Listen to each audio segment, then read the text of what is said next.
Bismillahirrahmanirrahim. Assalamu alaikum. I welcome you all in today's session. Today we are going to talk about leadership and conflict management. Leadership has always been a very sensitive topic because leaders are the people who can make things happen, who guide, who train, who develop, who mentor, who show us the path, who pave out the ways. There are so many ways in which we can define a leader, but I personally like a very interesting definition that leaders are those who are from within. हमारे leader वो हैं जो हम में से हैं, जो हमारे हालात और वाक़यात को, जो हमारी जिंदगी के हर पहलू को, जो हमारे मकसद हयात को हमारे तरीके से, हमारे मुताबिक सोच सकते हो, देख सकते हो, महसूस कर सकते हो और उसके मुताबिक फिर हमें राह दिखा सकें, हमें बता सकें, हमें समझा सकें कि हमें जिंदगी में किस राह अमल को, किस तरीक़ेकार को अडॉप्ट करना है और किस तरीके से जिंदगी के अप्स एंड डाउन्स को, जिंदगी की मुश्किलात को वो टैकल करना है, जो हमारे दर्द को महसूस कर सकें, जो जरूरत पड़ने पर हमारे काम आ सकें और सबसे बढ़कर कि वो हम में से ही हों।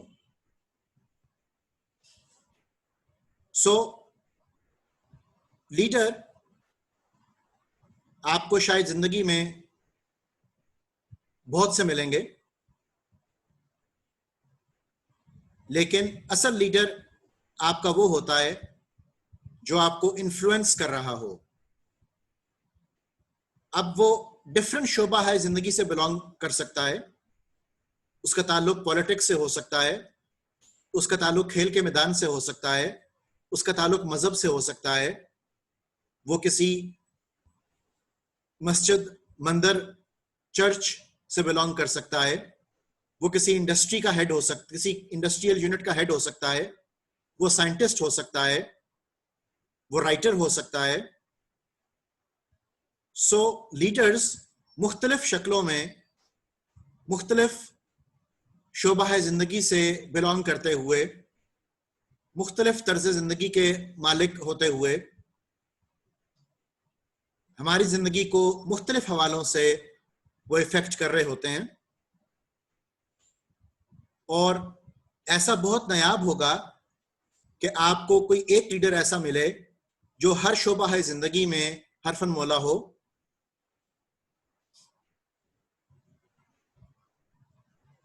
हर सूरत ये हमारी खुश नसीबी होती है कि अगर हम वाकई किसी सही लीडर को मुंतखब कर सकें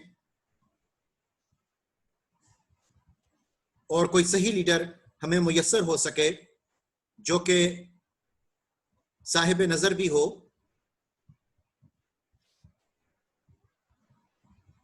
आज की हमारी डिस्कशन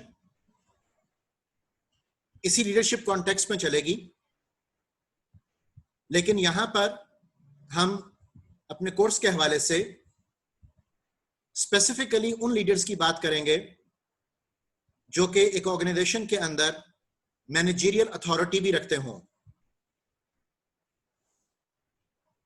और बीइंग सक्सेसफुल मैनेजर्स देमसेल्व्स वो अपने सबऑर्डिनेट्स को गाइड कर सकें, डेवलप कर सकें, ट्रेन कर सकें।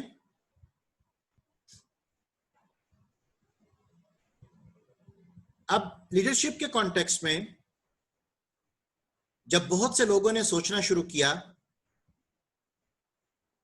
कि लीडर आखिर कौन होते हैं, तो हमारे पास डिफरेंट थ्योरीज वो डेवलप होनी शुरू हुई। सबसे पहली थ्योरी जिसका हम जिक्र करेंगे दैट इज ट्रेट थ्योरी। और ट्रेट थ्योरीज के मालिक, ये ट्रेट थ्योरीज के जो एडवोकेट्स थे,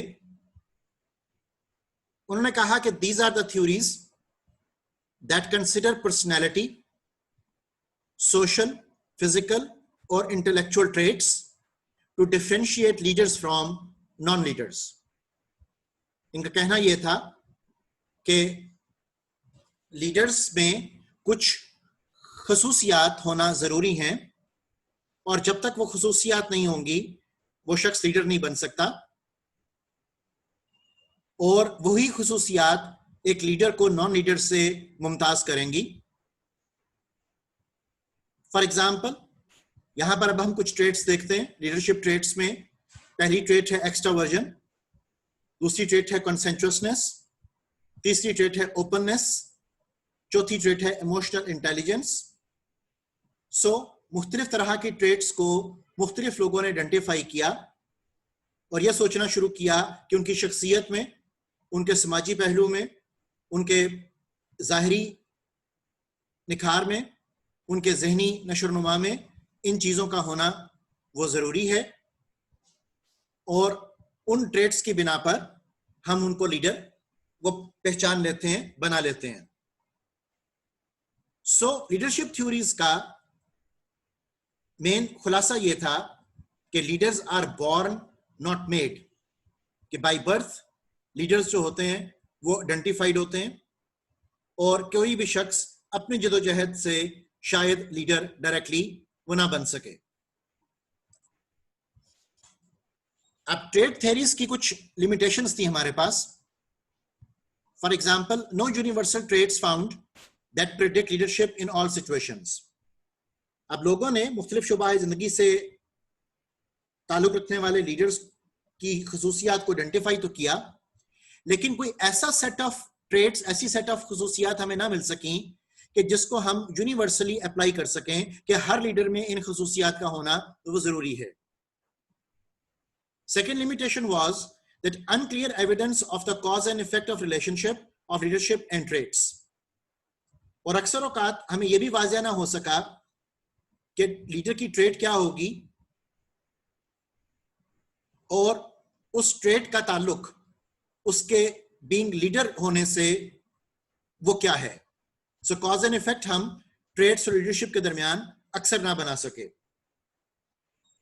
उसकी वजह यह थी कि बहुत से हमें ऐसे लीडर्स भी मिले जिनमें वो ट्रेट्स नहीं थी, और बहुत से ऐसे लोग भी मिले जिसमें वो ट्रेट्स थी लेकिन वो लीडर्स नहीं थे।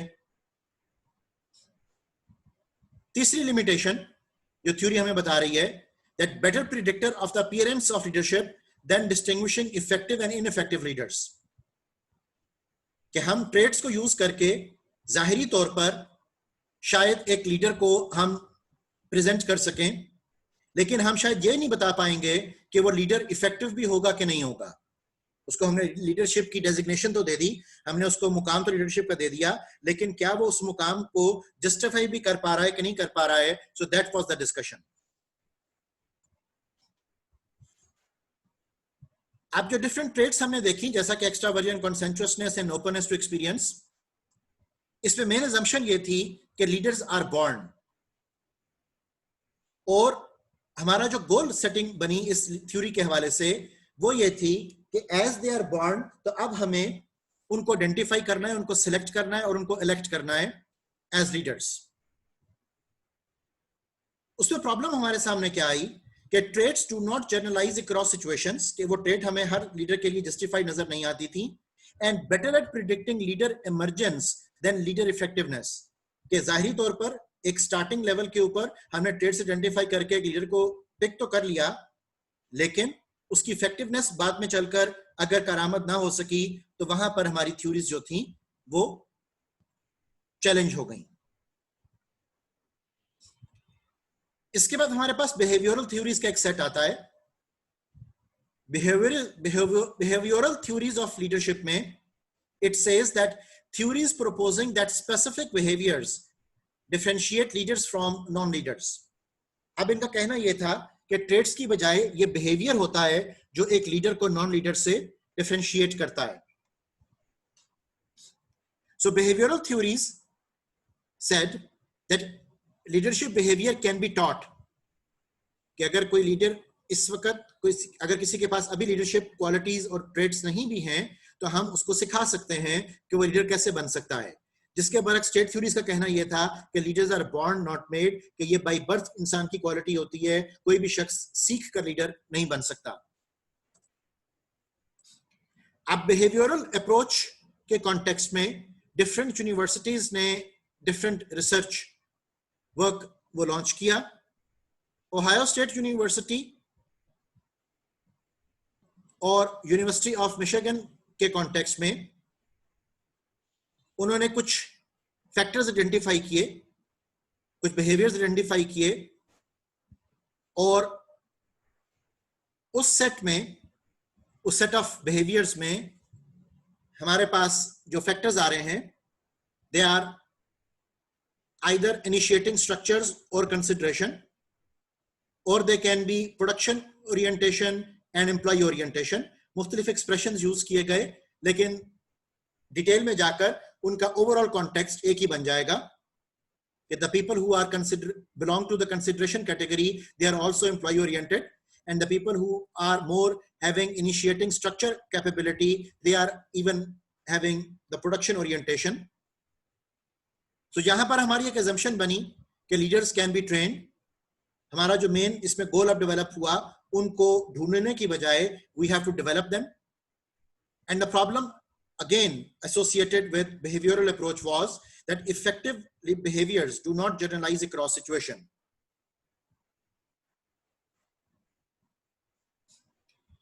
इसके बाद हमारे पास अपनी अंडरस्टैंडिंग को बेहतर बनाने के लिए एक ब्लैक एंड न्यूटन की तरफ से मैनेजरियल ग्रिड भी आता है. इस मैनेजरियल ग्रिड में हमारे पास लीडरशिप के कॉन्टेक्स्ट में 81 डिफरेंट लीडरशिप स्टाइल्स हैं जो कि एक 9x9 मैट्रिक्स से हम वाजिया कर रहे हैं. इसमें हमारे पास एक्स एक्सिस पर कंसर्न फॉर प्रोडक्शन है, वाई एक्सिस पर हम कंसर्न फॉर पीपल ले रहे हैं और उसको हमने 9 कैटेगरीज में डिवाइड कर लिया दोनों ऑप्शंस को. उसके बाद हमने 5 रीजन्स आइडेंटिफाई किए. जैसे हमारे पास 1 रीजन है, इसका मतलब होगा कि कंसर्न फॉर प्रोडक्शन भी कम है और कंसर्न फॉर पीपल भी कम है. उसके बाद हमारे पास 9 ऑप्शन है, दैट मींस कि कंसर्न फॉर प्रोडक्शन भी हाई है और कंसर्न फॉर पीपल भी हाई है.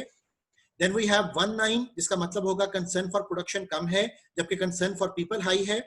फिर होगा 9-1 इसका मतलब होगा कंसर्न फॉर प्रोडक्शन हाई है जबकि कंसर्न फॉर पीपल कम है. And then we have got a middle category which is 5-5 जिसमें कि कंसर्न फॉर प्रोडक्शन भी एवरेज है और कंसर्न फॉर पीपल भी एवरेज है. तो ये हमारे पास 5 रीजन्स आए. इन 5 रीजन्स में हमने डिफरेंट लोगों को, इन 5 रीजन्स के हवाले से हमने डिफरेंट लोगों को इन्वेस्टिगेट किया और ये देखा कि इस मैनेजरियल ग्रिड में वो concern for people and concern for production के हवाले से कहां पर लाई कर रहे हैं, so that we can comfortably know कि उनकी जो ओरिएंटेशन होगी about the work, about the organisation, वो किस किस्म की होगी. इसके बाद हमारे पास जो सेट ऑफ थ्योरीज आ रही हैं they are contingency theories. Contingency theories में हम मेजर फोकस करते हैं सिचुएशन के ऊपर कि all the people who advocate the contingency theories said कि ऑल कंसिडर द सिचुएशन, कि सिचुएशन के मुताबिक डिसाइड होगा कि कौन इफेक्टिव लीडर है और कौन इफेक्टिव लीडर वो नहीं है. इस कॉन्टेक्स्ट में हमारे पास 4 कॉन्ट्रीब्यूशंस आते हैं. पहला contribution will be talking about is Fiedler's contingency model. Second is contingency resource theory. Third is Hersey and Blanchard situational leadership model, and then we will be talking about path goal theory.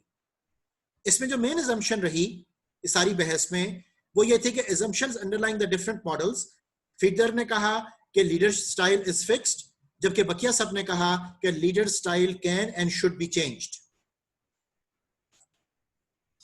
अब हम फीडलर model देखते हैं. As अभी हमने पिछली slide पर देखा कि फीडलर के मुताबिक leadership style is fixed. या वो टास्क ओरिएंटेड होगा या वो रिलेशनशिप ओरिएंटेड होगा. फीडलर को जब हम स्टडी करते हैं तो वी कम टू नो कि he considered situational favourableness for leader as a major factor contributing in the effectiveness or ineffectiveness of the leader. And the situational favorableness would be based upon these three factors. Number one is leader-member relations. Second is task structure. The third is position power. यहां पर जो हमारे पास main assumption थी वो ये थी कि leader must fit situation, options to accomplish this. और वो options जो हमारे पास हैं वो ये है कि select leader to fit situation या change situation to fit leader. So उसके ऊपर बेस करेगा कि एक लीडर की इफेक्टिवनेस और इनइफेक्टिवनेस वो नमूदार हो रही है, वाज़िया हो रही है कि नहीं हो रही है. अब फीडलर ने जब अपनी इन्वेस्टिगेशन लॉन्च की तो ही यूज्ड अ क्वेश्चनर जिसको हम लीस्ट प्रेफर्ड कोवर्कर क्वेश्चनर के नाम से जानते हैं. So the assumption was that leader style is fixed and can be measured by the least preferred co-worker questionnaire. And the least preferred co-worker questionnaire was the way in which a leader will evaluate a co-worker that is not liked, will indicate whether the leader is task or relationship oriented. तो अब इस questionnaire की मदद से हमें यह वाज़िया हो पाता है कि एक लीडर वो टास्क ओरिएंटेड है कि रिलेशनशिप ओरिएंटेड है. इसका एक और मॉडल भी हमें अवेलेबल, एक और स्टाइल भी क्वेश्चनर का अवेलेबल है, that is most preferred coworker questionnaire. लेकिन फीडलर का जो इन्वेस्टिगेशन था that was based upon least preferred coworker questionnaire. अब तीन सिचुएशंस, तीन वेरिएबल्स, तीन कंटीजेंसीज जो फीडलर ने पिक की as we discussed in the previous slides, उसको हम थोड़ा सा डिटेल में देख लेते हैं. सबसे पहले हमारे पास सिचुएशन थी लीडर मेंबर रिलेशंस, और उसका मतलब है the degree of confidence, trust and respect subordinates have in their leader. The second situation discussion would be around task structure, which means the degree to which the job assignments are procedurized.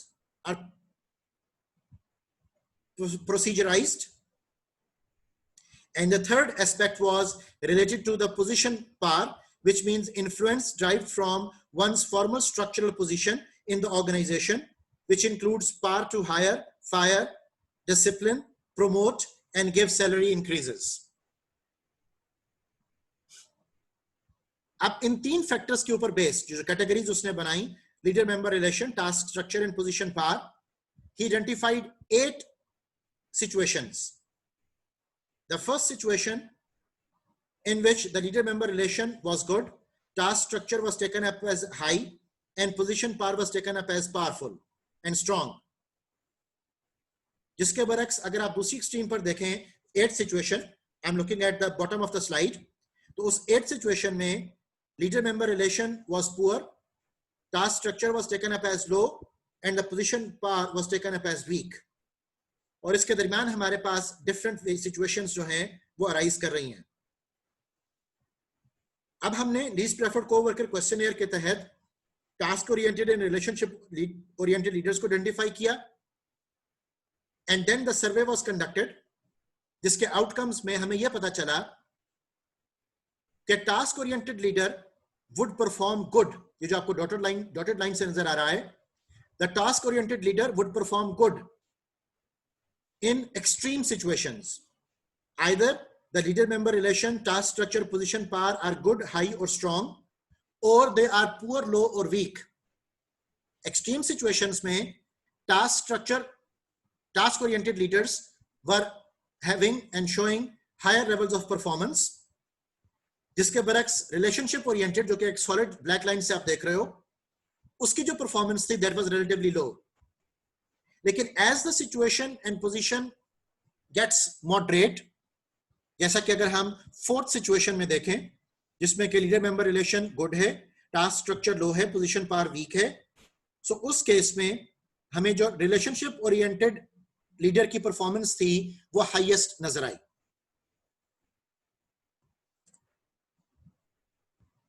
The second theory is talking about cognitive resource theory. The cognitive resource theory said that leadership that states that the level of stress in a situation is what impacts whether a leader's intelligence or experience will be more effective. तो इसने भी situation के ऊपर emphasis किया, लेकिन situation में stress level को उसने काउंट किया कि that is acting as a major ingredient of the effectiveness of the leader. So contingency resource theory के तहत जो रिसर्च सपोर्ट हमें मिलती है, इट इज सेइंग कि less intelligent individuals perform better in leadership roles under high stress than do more intelligent individuals.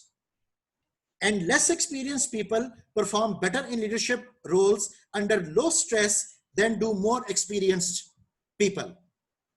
So this was very interesting results. These are very interesting results because इसने एकदम से all together हमारा viewpoint about leadership उसको बदल दिया कि यहाँ पर अब हम leadership की effectiveness को base कर रहे हैं stress level के साथ और उसको एसोसिएट कर रहे हैं इंटेलिजेंस के साथ और एक्सपीरियंस के साथ. हर्से एंड ब्लैंकर्ड ने जब कॉन्टिजेंसी अप्रोच की डिस्कशन की तो उन्होंने कंसीडर किया लीडर के बिहेवियर को और अज्यूम किया कि leader can change their behaviour, और इसी के साथ उन्होंने फॉलोअर की सिचुएशन को भी ऐड किया कि उस लीडर के फॉलोअर्स कौन हैं, ये चीज भी उस ओवरऑल सिचुएशन में इफेक्टिवनेस को क्रिएट या स्टॉप वो कर सकती है. सो फॉलोअर टास्क मैच्योरिटी, उनका ability and experience, follower psychological maturity, उनकी विलिंगनेस टू टेक रिस्पॉन्सिबिलिटी, इन चीजों को भी काउंट वो किया गया. अब हर्से एंड ब्लैंकर्ड के मॉडल में जो assumption हमारे पास आई वो ये थी कि leaders can and should change their style to fit their followers' degree of readiness, which is including willingness and ability. Therefore, it is possible to train leaders to better fit their style to their followers. अब हर्सन ब्लैंकर्ड situation leadership theory के मुताबिक जो उनका SLT model था, उन्होंने कहा कि a contingency theory that focuses on followers' readiness. The more ready the followers, the more willing and able, the less the need for leader support and supervision.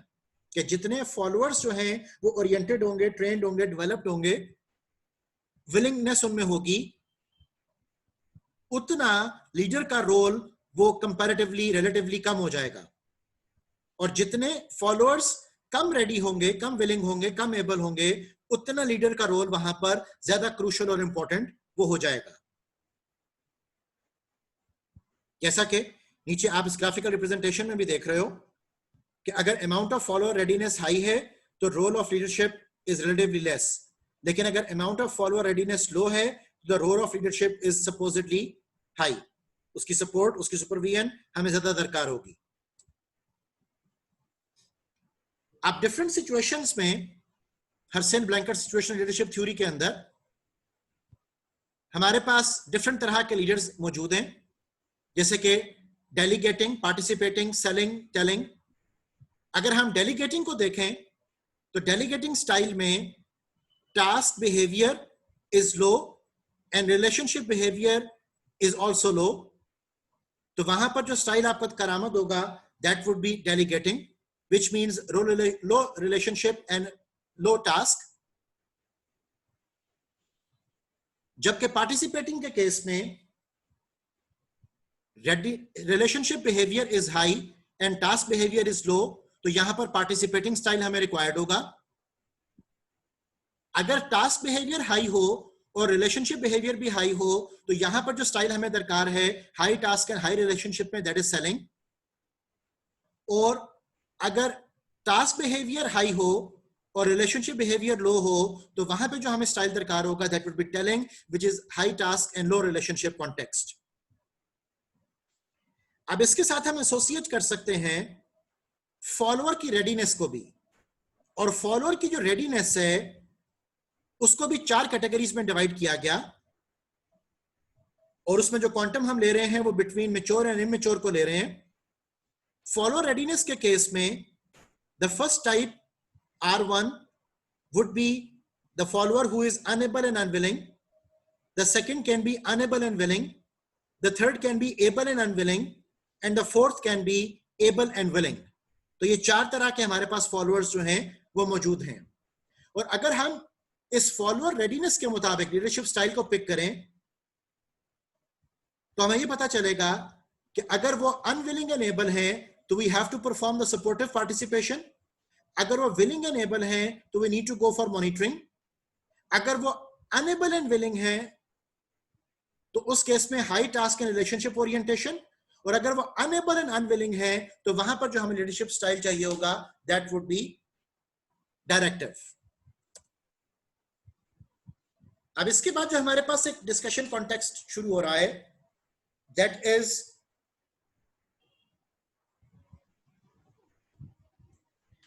Leader member exchange theory. और leader member exchange theory के मुताबिक it says कि leader select certain followers to be in. यहां पर इन को हम verbal intonation में देख रहे हैं कि leader select certain followers to be in which means that they are the favourites based on competence and और compatibility and similarity to leader. यहां पर हम कुछ एक्सचेंजेस की बात करेंगे which means that exchanges with these in followers will be higher quality than those with who are out. तो यहां पर हमारे पास दो कैटेगरीज बन जाएंगी फॉलोअर्स की, in group and out group. In group वो लोग हैं जो कि लीडर के साथ कंपैटिबल हैं और आउट ग्रुप वो लोग हैं जिनकी compatibility with the leader is less. तो रिजल्ट क्या निकलेगा इस सारी सिचुएशन के अंदर that इनसबऑर्डिनेट्स will have higher performance ratings, less turnover and greater job satisfaction because उनके साथ लीडर का जो ताल्लुक होगा वो stronger terms पे होगा. अब जैसा कि हम यहां पर देख रहे हैं कि यहां पर हमारे पास subordinate A, B and C they are the in group people and subordinate D, E and F they belong to the out group and as a result जो इन ग्रुप के लोग हैं उनके साथ लीडर की इंटरेक्शन भी हाई है, trust भी हाई है, personal compatibility, subordinate competence and और एक्स्ट्रोवर्टेड पर्सनालिटी एसोसिएशन ये मौजूद है. जबकि जो subordinate D, E and F हैं उनके साथ लीडर का ताल्लुक जो है वो सिर्फ फॉर्मल रिलेशनशिप की हद तक है. So that would create a big impact that either the followers and the overall situation would be successful and effective और not. The next discussion we need to launch is related to the path goal theory. और path goal theory के basic premise ये है कि leader must help followers attain goals and reduce roadblocks to success. Second point, leaders must change behaviors to fit the situation, environmental contingencies and subordinate contingencies. तो इन चीजों के ऊपर हमें focus रखना होगा. अब path goal theory में हमारे outcomes which includes performance and satisfaction ये डिपेंड कर रहे होते हैं लीडर्स के बिहेवियर के ऊपर. और लीडर का behaviour can be directive, participative, achievement oriented और सपोर्टिव. और इन चीजों को मॉडरेट और मीडिएट कर रहे होंगे environmental contingency factors and subordinate contingency factors. Environmental contingency factors में task structure, formal authority system, work groups ये इफेक्ट कर रहे हैं. और सबऑर्डिनेट कॉन्टिजेंसी फैक्टर्स के तौर पर उनका लोकस ऑफ कंट्रोल, क्या how much control they have on their fate, उनका एक्सपीरियंस, उनकी परसीव्ड एबिलिटी, उनका सेल्फ एफिकेसी का जो कॉन्टेक्स्ट होता है, ये चीजें इफेक्टिव वो होंगी. अब हम कुछ डिस्कशन करते हैं related to the contemporary issues in leadership. सबसे पहला कॉन्टेक्स्ट हमारे पास आ रहा है framing, which means using words to shape meaning and inspire others. The framing would mean a way to use language to manage meaning. And the leaders use framing selectively, including or excluding facts to influence how others see and interpret the reality. Now, let's look at the charismatic leadership theory, which is inspirational approaches to leadership में हम बात कर रहे हैं. Charismatic leadership theory के मुताबिक followers make attributions of heroic or extraordinary leadership abilities when they observe certain behaviors. और वो behaviors हैं charismatic leader के that they have a vision, are willing to take personal risks to achieve the vision, are sensitive to follower needs, and they exhibit behaviors that are out of the ordinary.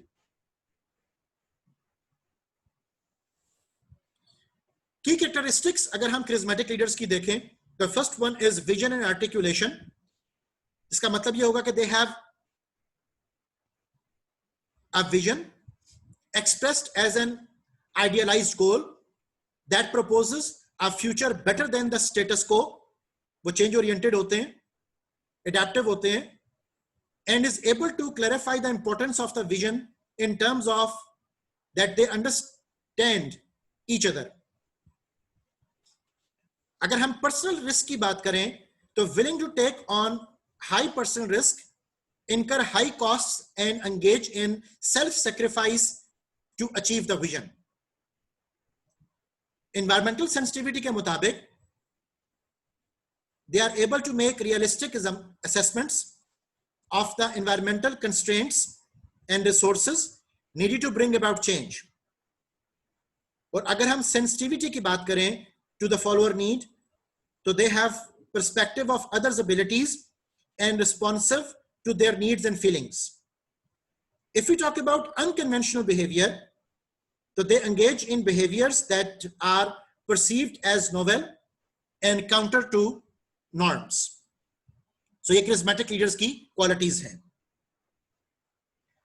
अब beyond charismatic leadership अगर हम सोचें तो we have a level 5 leader, और उसके बारे में कहा जाता है कि they possess a fifth dimension, a paradoxical blend of personal humility and professional will, in ability to the 4 basic leadership qualities of individual capability, team skill, managerial competence, and the ability to stimulate others to high performance. They are able to channel their ego needs away from themselves into the goal of building a great company. अब हम तो कुछ discussion करते हैं related to transactional and transformational leadership styles. Transactional leaders जो होते हैं, they are the leaders who guide or motivate their followers in the direction of established goals by clarifying role and task requirements. और transformational leaders के case में हम 4 I's की बात करेंगे. The leaders who provide the 4 I's, which means individualized consideration, inspirational motivation, idealized influence, and intellectual stimulation. अब इन factors को थोड़ा और डिटेल में हम देखते हैं. ट्रांजैक्शनल लीडर्स के केस में when we say contingent reward, it means contracts exchange of rewards for effort, promises rewards for good performance and recognizes accomplishments. अगर हम मैनेजमेंट बाय एक्सेप्शन एक्टिव की बात करें तो watches and searches for deviations from rules and standards, takes corrective action. अगर हम management by exception passive की बात करें तो intervenes only if standards are not met. और laissez-faire के केस में abdicates responsibilities, avoids making decisions. ये कॉन्टेक्स्ट हमारे पास आते हैं ट्रांजैक्शनल लीडरशिप के केस में. जिसके बरक्स अगर हम 4 I's की बात करें ट्रांसफॉर्मेशनल लीडरशिप के केस में तो आइडियलाइज्ड इन्फ्लुएंस में it says that provides vision and sense of mission, instils pride, gains respect and trust. अगर हम इंस्पायरेशन के कॉन्टेक्स्ट में देखें, communicates high expectations, uses symbols to focus efforts, expresses important purposes in simple ways. अगर हम intellectual stimulation की बात करें तो promotes intelligence, rationality and careful problem solving. और अगर हम आइडियलाइज्ड कंसिडरेशन की बात करें तो gives personal attention, treats each employ individually and coaches and advises. तो ये कॉन्टेक्स्ट हमारे पास ट्रांसफॉर्मेशनल लीडरशिप के केस में वो आएंगे. अब ऑथेंटिक लीडर्स और एथिकल बिहेवियर को हम आपस में लिंक करके देखते हैं कि authentic leaders know who they are, what they believe in and value, and act on those values openly and candidly. And followers see them as ethical. और ये बहुत इंपॉर्टेंट चीज है कि एक लीडर को हम एथिकल पर्सपेक्टिव में वो जज करते हैं. Ethical leaders use ethical means to get followers to achieve their goals, and the goals themselves are also ethical. अब एक और बात याद रखिएगा कि trust is the foundation for the leadership. So जब हम ट्रस्ट की बात कर रहे हैं तो आप positive expectation that another will not through words, actions और decisions act opportunistically. So trust is a history dependent process which is generated through familiarity based on relevant but limited samples of experience which is linked with the risk. So trust के हमारे पास 5 perspectives हैं: integrity, competence, consistency, loyalty and openness. Integrity means that honesty and truthfulness. Competence means an individual's technical and interpersonal knowledge and skills. Consistency would mean an individual's reliability, predictability, and good judgment in handling situation. And loyalty would mean the willingness to protect and save face for another person. And openness would mean reliance on the person to give you the full truth. तो ये हमारे पास 5 main dimensions हैं जो कि trust को generate और create वो करवाती हैं. Now, 3 types of trust हम देख रहे हैं. सबसे पहला है deterrence based trust, which means the trust based on fear of reprisal if trust is violated. Then there is knowledge based trust, which means trust based on behavioral predictability that comes from a history of interaction. And then there is identification based trust, which means trust based on a mutual understanding of each other's intentions and appreciation of others' wants and desires. Now, there are basic principles of trust which always need to be followed. First one is that mistrust drives out trust, and we should be very much sensitive about it. Trust begets trust, and that is a very good expression. Growth often masks mistrust. ये sensitive factor है. Decline or downsizing tests the highest level of trust. So, good days में तो हर कोई साथ होता है. Bad days में पता चलता है कि कौन किस trust के काबिल है. Trust increases cohesion. Mistrusting groups self-destruct, and mistrust generally reduces productivity. Now, let's look at the relationship of leadership role in terms of mentor. So mentor is a senior employee who sponsors and supports a less experienced employee. यहाँ पर monitoring activities जो हमारे पास होंगी, that would include present ideas clearly, listen well, empathize, share experiences, act as role model, share contacts, and provide political guidance. ये सब उसके mentoring activities में शामिल होगा. So there is another concept known as self-leadership, which means a set of processes through which individuals control their own behaviors. And creating self-leaders की जब हम बात करें, तो we need to talk about model self-leadership, encourage employees to create self-set goals, encourage the use of self-rewards, create positive thought patterns, create a climate of self-leadership, and encourage self-criticism. Then we need to talk about online leadership. So leadership at a distance, major issue आपके पास आएगा building a trust. So lack of face-to-face contact in electronic communications removes the non-verbal cues that support verbal interactions. The second point is there is no supporting context to assist the receiver with interpretation of an electronic communication. The third is the structure and tone of electronic messages can strongly affect the response of receivers. The fourth aspect is an individual's verbal and written communications may not follow the same style. And then we need to think about that writing skills will likely become an extension of interpersonal skills. So जब हमने effective leaders को find करना हो, create करना हो, तो याद रखिएगा कि review specific requirements for the job, use tests that identify personal traits, and conduct personal interviews. ये 3 हमारे पास aspects वो शामिल हैं. Training में we have to recognize them, we have to teach, we have to talk about the behavioral training context, which would talk about the charismatic employees and their abilities. यहाँ पर हमारी discussion about leadership खत्म होती है. Second session में इंशाल्लाह हम बात करेंगे conflict management के हवाले से.